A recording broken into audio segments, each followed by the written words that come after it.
Od knjige po zanimanju Ana Miloš očekivao sam da će da na srpskoj književnoj sceni pa i na regionalnoj napravi određene promene ili da pokrene neke dijaloge koji će da nas nateraju da mnogo više pričamo o samoj književnosti, o suštini tih knjiga koje čitamo i pišemo. Međutim, naravno to se nije desilo na tom nivou koji sam ja možda previše idealistički očekivao i priželjkivao, ali ona svakako jeste napravila određenu pometnju na sceni i dosta je polarizovala mišljenja o njoj, o meni, o Ani Miloš, o našim književnostima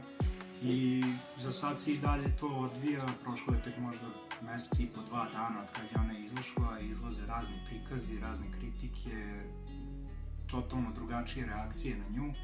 i sve mi je to jedno super iskustvo gde posmatram sad kako se dalje razvija ceo taj projekat zvani Ana Miloš.